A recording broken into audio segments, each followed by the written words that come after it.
예, 여러분 안녕하세요. 10주 공부를 합시다. 한국문학. 우리 교과목이 한국인의 삶과 문학인데 좀 줄여서 한국문학 이렇게 표기하기도 하고 또 그렇게 말하는 경우도 있을 것입니다. 뭐 그렇게 이해를 하시면 될 것 같고 10주는 이제 폭력의 시대와 문학 그리고 또 문화 이런 주제로 1, 2, 3차 시 나눠서 공부를 하려고 해요. 1차 시는 임철우 소설 붉은 방, 2차 시는 영화 임을 위한 행진곡, 3차 시는 영화 외롭고 높고 쓸쓸한 독립영화인데요. 이렇게 나눠서 폭력의 시대와 문학 그리고 문화 이렇게 공부를 해보려고 합니다. 임철우 소설 붉은 방은 그 내 책 한국문학과 그 주체에 수록되어 있고 2차 시와 3차 시는 소설적 상상력과 젠더 정치학 여기에 들어있는데 우리가 9주차부터서는 이 책을 좀 가지고 교재로 삼아서 공부를 했으면 이렇게 말씀을 드렸죠. 여러분이 준비를 하고 있는지 어쩐지는 내가 잘 모르겠는데 그래서 사실 9주차도 그 70년대 대중예술에 나타난 대중들의 욕망 이런 제목으로 별들의 고향과 겨울여자 둘 다 원작 소설이 있고 그걸 가지고 각색을 해서 이제 영화로 만들었던 것인데 뭐 소설이든 영화든 70년대에 그 소위 말하면 슈퍼 베스트셀러가 되었었죠. 9주차는 그런 공부를 했고 10주차는 이제 80년대 90년대로 넘어오는 이런 시기와 관련해서 그러니까 80년대를 이제 그러니까 9주차는 70년대 10주차는 80년대를 시대적 배경으로 하고 있는 이런 텍스트들을 우리가 살펴보고 있습니다. 그래서 하여튼 1주차는 임철우 소설 붉은 방을 살펴보는 것이지요. 예. 다시는 이제 임철우는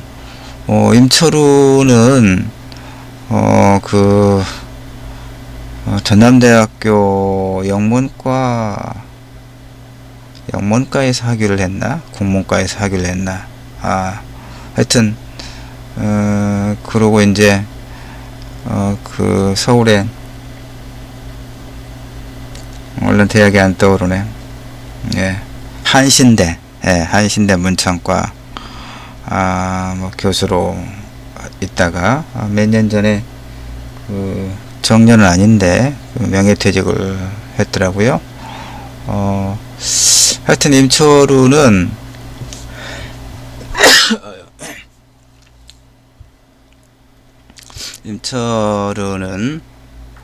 완도 출신이에요. 전남 완도 출신인데 쭉 좀 봅시다. 임철우는 그 유년기에 6.25 전쟁, 그 다음에 청년기에 5.18 민중항쟁, 이 두 역사적 사건의 체험을, 그러니까 그 두 사건을 역사적 배경으로 삼으면서 그 사건을 둘러싼 사람들의 삶을 소설적으로 형성해온 그런 대표 작가 중에 한 사람입니다. 특히 이제 2000년에 발표한 그 5권짜리 장편 봄날, 이게 이제 5.18과 관련된 그 소설의 어떤 집대성이라고 그럴까? 예. 하여튼 이제 물론 이제 어떤 그 텍스트에 대해서는 다양한 평가가 있을 수밖에 없어요. 그래서 임철우의 봄날 이 5권 이 소설에 대해서도 5월 문학사의 거대한 분수령이라는 평가가 있지요. 5월에 대한 문학적 복원 작업에 정점의 이 작품이 있다. 5월을 가장 극적으로 5월이 제도화되기 이전에 5월이 제도화됐다는 얘기는 이제 5월이 5.18이 민주화 운동으로 이렇게 국가에서 이제 공식적으로 기념일로 지정을 하고 이런 걸 이야기합니다. 일정하게 진상 규명이 되고 또 5.18 관련 단체들이 다 이제 보훈처 산하에 무슨 그런 보훈 단체 이렇게 되고 이게 제도화라고 하거든요. 그 제도화 이전과 이후는 또 5.18에 대한 의미가 좀 많이 다르긴 합니다만 어쨌든 5월을 가장 극적으로 가장 총체적으로 가장 사실에 가깝게 형상화한 그런 소설이다. 이런 이제 매우 긍정적인 평가가 있지요. 그 다음에 이제 조금 조금 이제 아쉽게 생각하는 병자들은 다큐에 가깝다. 사실적 재현, 네, 지나치게 충실하고 있다. 뭐 이렇게 좀 보기도 하죠. 어쨌든 밑에 인용글을 보면 임철우 자신이 5.18과 어떤 연관하에서 글쓰기를 하는가 잘 보여주고 있는 부분이 있습니다. 이렇게 볼까요? 나는 5.18 때의 체험으로 인해 작가가 되었다. 그 이전부터 글을 쓰긴 했어도 내 삶을 글쓰기에 일치시킨다는 작가로서 소명의식 정신이 생기는 것은 5.18을 겪으면서부터다. 그러니까 임철우 이 선생은 이제 아마 5.18 때는 광주에 있진 않았죠. 서울에 있었을 거예요. 그래서 내가 무엇을 할 수 있을 것인가를 고민하기 시작했고 나만의 운명에 대한 소명의식을 가지게 되었다. 글쓰기는 현실과 싸움이라고 생각했다. 그 당시 신과 약속했던 것은 제발 쓰게 해달라. 그러면 나는 죽어도 좋다는 절박한 심정이었다. 이렇게 임철우는 이야기하고 있습니다. 근데 임철우 문학의 커다란 원천 두 가지는 이 5.18과 관련된 트라우마 외에 그 유년기 고향에서 6.25 체험, 아까 제일 앞에서 이야기했잖아요. 6.25와 5.18이 임철우의 어떤 작가의 원체험으로, 작가로서의 원체험으로 자리 잡고 있거든요. 그러니까 이제 고향에서 6.25 체험, 유년기. 그래서 공정구 선생은 임철우 소설의 서사 원천을 두 가지로 이렇게 나눠서 이제 그 고향의 유년기에 6.25 체험을 낙일도 서사체. 서사체는 이제 이야기를 가지고 있는 어떤 문학 작품 그렇게 이야기하면 되죠. 문학이든 영화든 이야기를 가지고 있는 어떤 것, 텍스트. 그다음에 이제 5.18과 관련된 어떤 원체험을 광주 서사체 이렇게 이야기하기도 해요. 자, 그 개념이 어떻든 이제 우리가 지금 1차 시에 보고 있는 이 임철우의 붉은 방 중편 소설이에요. 중편 소설은 이제 200자 원고지로, 그러니까 단편은 200자 원고지 80장에서 100장 정도, 되게 8, 90장 됩니다. 그 다음에 이제 이 중편은 300에서 한 500장 정도 되고요. 장편은 이제 800장에서 1000장 이렇게 보통 이야기합니다. 그러니까 이제 붉은 방은 중편 소설이에요. 300장에서 500장 정도에 해당하는. 근데 이제 이 소설은 1988년에 이상문학상을 받았어요. 근데 이상문학상은 해마다 이제 한 편씩 수상을 하는데 그 오랜 역사, 이상문학상 역사에서 88년에 딱 두 편이 공동 수상했어요.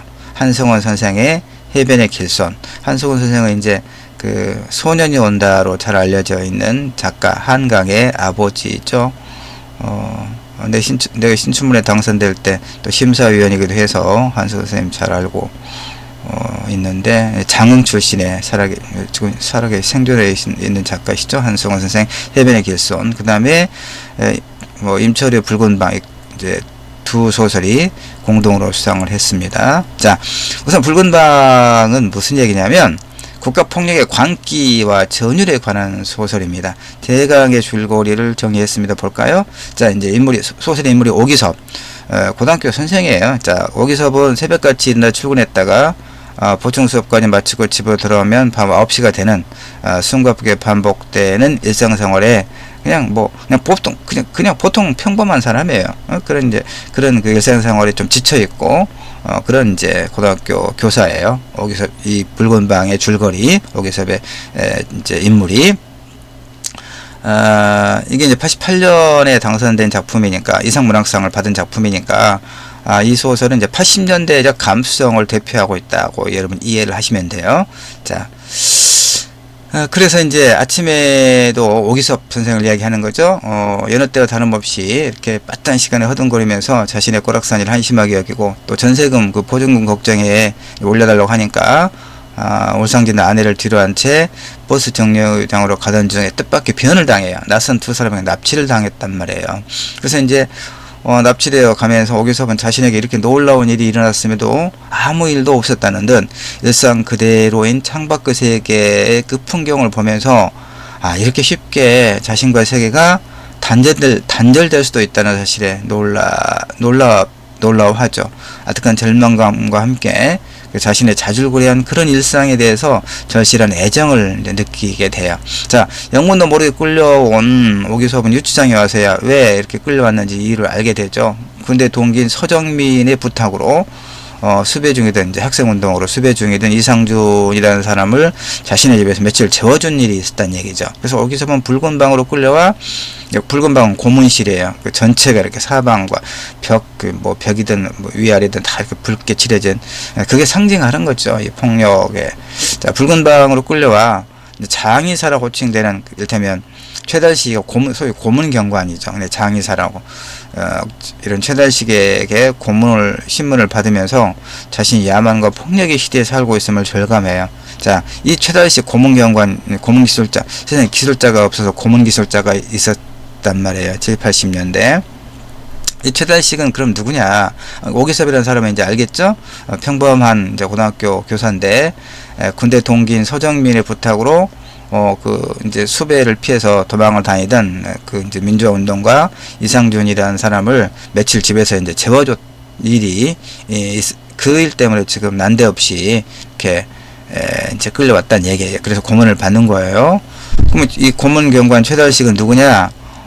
빨갱이라고 하면 이를 가는 사람이에요. 6.25 때, 이제 최달식 어렸을 때 아버지가 경찰관이었는데 6.25 때 경찰 가족이라는 이유로 부모를 제외한 일가족이 몰살당하는 비극을 어린 나이에 겪은 거예요. 또 증오에 찬 아버지가, 경찰관이었던 아버지가 다시 이제 돌아와서는 또 인민군을 이렇게 잔혹하게 이제 살해하면서 그걸 직접 보라고 했단 말이에요. 이 아버지가. 그걸 이제 목격해. 그러니까 그때 그 핏빛을 잊지 못하고 있는 거죠. 그래서 경찰이었던 그의 아버지는 나중에 폐인이 되어 생을 마감했고, 어머니는 치매에 노망에 들어 지금껏 그에게 괴로움을 주고 있어요. 그런 아버지만 아니었다면 자신도 남부럽지 않게 성장했을 것이고 자신의 가족도 행복할 수 있을 것이라고 이제 최달식은 그렇게 믿는 거예요. 그 다음에 이제 그의 아들 한수가 내막염으로 이제 죽었는데, 이제 공부 잘 않고 아마 그랬나 보죠. 그러니까 최달식이 이제 아들을 또 이렇게 혼내면서 주먹으로 한 대 때렸나, 머리를. 하여튼 그걸로 해서 이제 입원해서 죽었는데, 이제 병인은 그 내막염이라고 돼 있는데, 그래도 이제 최달식은 이제 또 자기가 이제 그 때린 게 원인이 됐다. 근데 그 역시 그 경찰관이었던 아버지, 크게 보면 이제 6.25에 대한 그런 어떤 트라우마를 갖고 있어요. 강박관념에 시달리고 있죠. 네. 피해 지옥 붉은 방에서 피해 응어리를 간직한 이 최달식 고문경관에 의해서 고등학교 선생 오기섭은 철저히 파괴되죠. 굴욕감과 끝없는 고문에 의해서 오기섭은 인간의 존엄성을 포기했지만 그와 동시에 강렬한 생의 욕구를 느껴요. 결국 각본대로 자술서를 쓴 오기섭은 깊이 모를 절망감과 엄청난 분노를 간직하게 되지요. 그래서 이미 자기 자신은 이제 존재할 수 없음을 느껴요. 그러니까 이게 이제 사실 나도 5.18 때 시위하다가 체포돼서, 계엄군에게 체포돼서 가서 이제 엄청나게 이렇게 말할 수 없는 육체적 고통을 당하고 이제 구속돼서 일정하게 좀 있다가 나중에 이제 풀려나기도 했었기 때문에 이 폭력 앞에서 견디지 못하는 이런 것을 내가 충분히 공감을 해요. 하여튼 증오를 품고 살아가는 이 고문경관 최달식은 이제 이 고문실 붉은 방에만 들어오면 쾌감 같기도 하고 통증 같기도 한 현기증을 일으키고, 그는 이 방의 아득함을 좋아해요. 멸공, 반공, 방첩, 책상 앞벽에 그런 표를 붙여놓은 붉은 방에서 악인을 멸해달라고 기도하는 최달식은 신의 은총이 방 안에 가득함을 느끼죠. 그러니까 이 최달식은 교회 집사거든요. 그러니까 이 사람은 또 이렇게 교회 가서는 그 다음에 이제 자기 가족 하여튼 자, 넘어갑시다. 80년대 감성을 대변한다고 할 수 있는 임철의 중편 소설 붉은 방은 대강 줄거리 봤죠. 체제와 이데올로기의 폭력, 이 분단 체제를 말하는 거죠. 그 다음에 이제 그것 때문에 남과 북은 각각의 체제에 대한 우위를 입증하기 위한 뭐 이를테면 공산주의 사상이라든가 또 자유민주주의 체제에 대한 옹호 이런 이런 것이 70년대 80년대까지 이어졌잖아요. 그 다음에 그것들에 의해 동요되는 인간의 모습과 그로 인해 심리적으로 손상받고 육체적으로 마모되는 그런 과정을 끈질기게 파헤친 소설이에요. 특히 분단 문제에서 파생된 폭력에 초점을 맞추고 있죠. 그러니까 다시 말해서 이제 5.18 역시 이 분단 체제에서 기인한 이제 학살 이렇게 우리가 이야기하거든요. 국가폭력이라고. 근데 이 붉은 방은 이제 2012년에 개봉된 정지영 감독의 영화 남영동 1985의 내용과 주제가 매우 흡사해요. 그래서 이제 이 자료에서 남영동 1985를 조금 이제 소개를 하고 있는데, 자, 이제, 이 부분은 여러분이 한번 이 자료를 올려놓을 테니까 읽어보면 되고요. 이제, 남영동 1985는 실제로 그 민주화 운동가였던 김근태 선생, 이제 노무현, 이제 김대중 정부 때 이렇게 정계에 입문하게 되고, 특히 노무현 정부 때는 보건복지부 장관을 했죠. 보건복지부 장관도 하고 나중에 뭐 열린우리당 의장도 하고 그랬었는데, 하여튼 이 김근태 선생이 실제로 민주화운동가 김근태, 이제 영화에서는 김종태라고 나오는데, 김근태 선생이 이 영화에서 이 소설에서 말하는 것과 똑같은 방식으로 이렇게 끌려가서 이제 고문을 받고 거짓 진술서를 강요받는 이제 그 상황이에요. 물고문 받고. 그래서 그러니까 이제 고문은 이제 고문이 복종을 강제할 수 있는 죽음에 대한 불안을 곧바로 만들어내기 때문이 아니라 고문은 훨씬 더 무서운 불안을 만들어내요. 그건 뭐냐면 고문을 받는 당사자의 경우에는 끊임없이 끝없이 죽어가는 고통에 대한 그런 불안.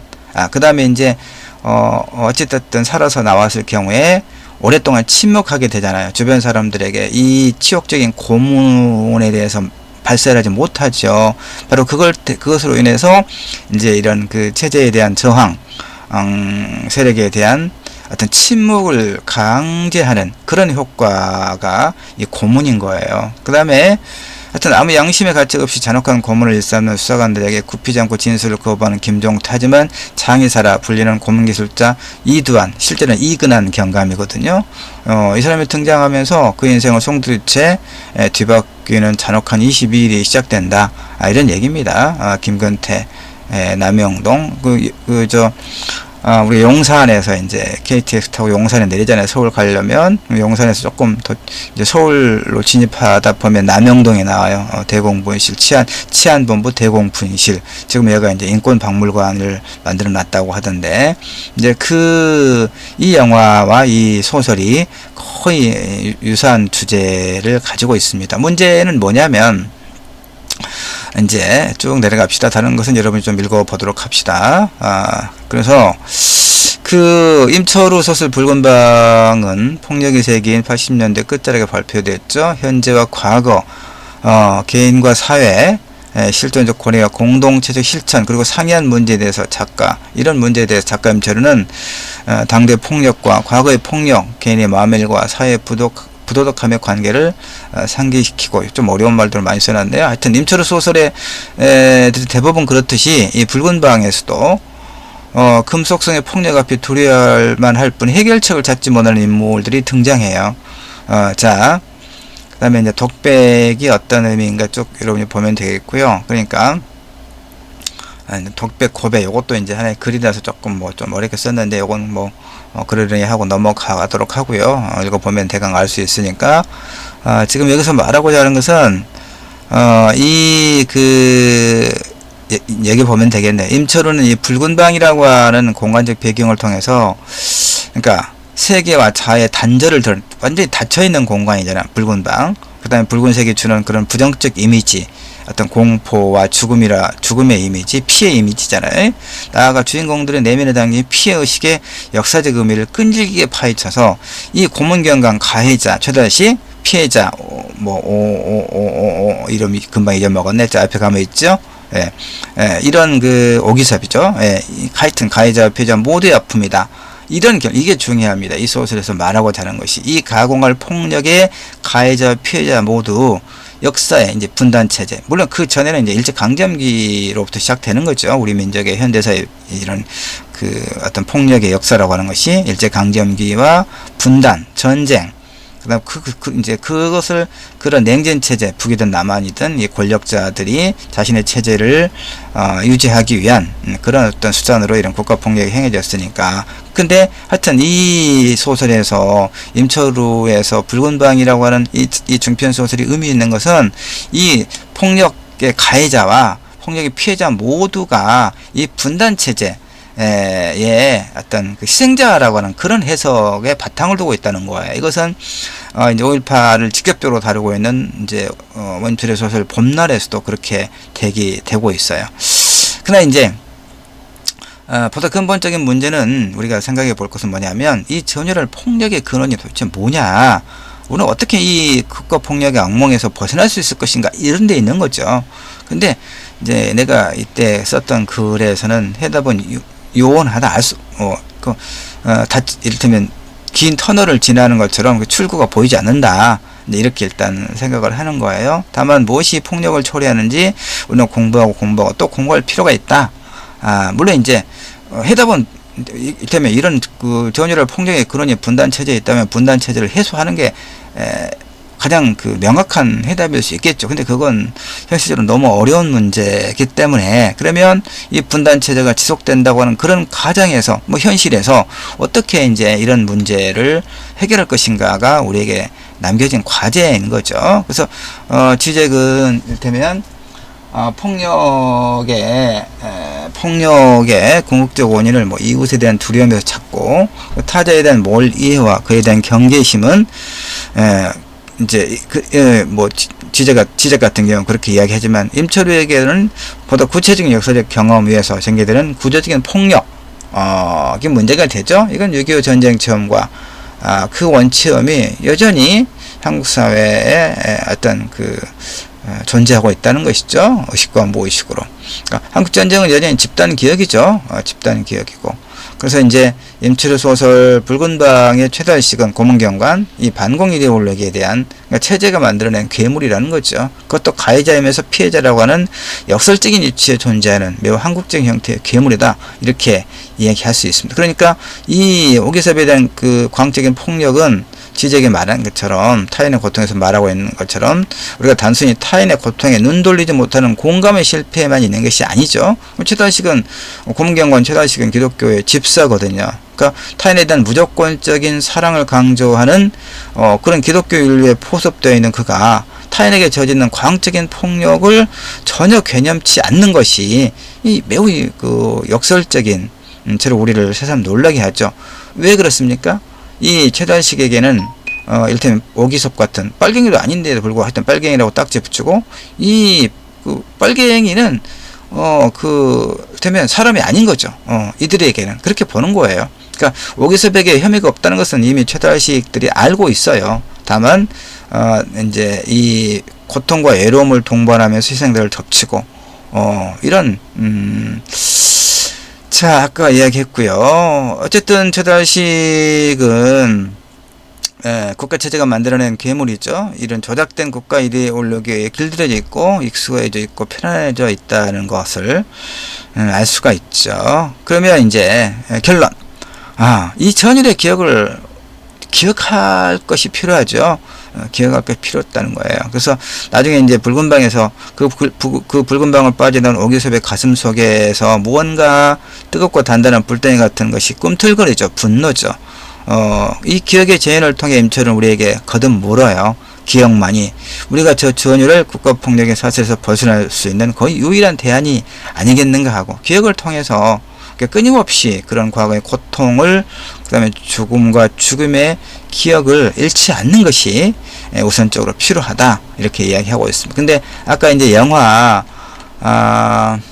남영동에서 그 김근태 선생을 고문했던 그 고문경관이 나중에 이제 그 처벌을 받고 나오면서도 뭐라고 이야기하냐면 내가 똑같은 상황에도 나는 똑같은 일을 할 수밖에 없을 것이다 라고 자신의 행위를 정당화해요. 그러니까 그 사람은 다른 사람을 고문하고 이런 것에 대해서 전혀 죄의식과 부끄러움을 느끼지 않죠. 그건 뭐냐, 바로 이거예요. 이 분단 체제에서 갖게 된 일정한 원체험과 함께 그 어떤 이데올로기적 무의식이 자신의 내면에 따를 들고 있어서 도저히 성찰적 어떤 인식을 하고 있지 못하는 것이죠. 이게 이제 굉장히 중요한 문제가 되긴 합니다. 자, 일단 1차 시 이번 주차 1차 시에서는 일단 임철의 붉은 방을 간략하게 살펴봤습니다. 2차 시, 3차 시에 이제 큰 틀의 주제로 이야기하면서 더 또 이야기 나눠보도록 하겠습니다. 1차 시는 여기까지 할게요.